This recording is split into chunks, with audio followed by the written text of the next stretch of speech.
সবাইকে কবুল করেন, সবার গুনাহকে ক্ষমা করেন। সৌভাগ্যের রজনী হিসেবে পরিচিত পবিত্র শবে বরাত। যথাযোগ্য ধর্মীয় মর্যাদায় সারা দেশে পবিত্র শবে বরাত পালন করেন ধর্মপ্রাণ মুসল্লিরা। তবে শুধু দেশেই নয়, দেশের গণ্ডি পেরিয়ে দেশের বাইরেও বসবাসরত বাংলাদেশিরাও পালন করেন মুসলিম ধর্মের এই অন্যতম ফজিলতপূর্ণ রাত।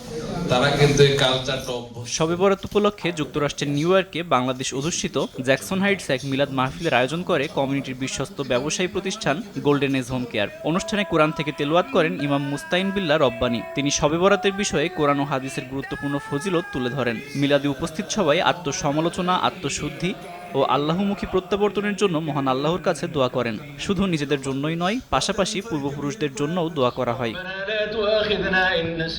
দোয়া মাহফিলে বিশিষ্ট ব্যক্তিদের মধ্যে উপস্থিত ছিলেন শাহনেওয়াজ গ্রুপ ও গোল্ডেন এজ হোম কেয়ারের CEO Shahnawaz, vice president Ranu Nawaz, Bangladesh সোসাইটির সভাপতি আতাউর রহমান সেলিম, সহসভাপতি মহিউদ্দিন দেওয়ান ও কামরুজ্জামান কামরুল, সাধারণ সম্পাদক মোহাম্মদ আলী, কমিউনিটি ব্যক্তিত্ব attorney Moin Chowdhury, New York Bangladesh lions ক্লাবের সাবেক প্রেসিডেন্ট রকি আলিয়ান, বর্তমান president JFM Russel, Jamaica Bangladesh friends সোসাইটির সভাপতি ফখরুল ইসলাম দেলোয়ার, কমিউনিটি ব্যক্তিত্ব Shah Shahidul Haque, New York Bangladesh press ক্লাবের সভাপতি মনোয়ারুল ইসলাম সহ যুক্তরাষ্ট্রে বসবাসরত বাংলাদেশি প্রবাসীরা।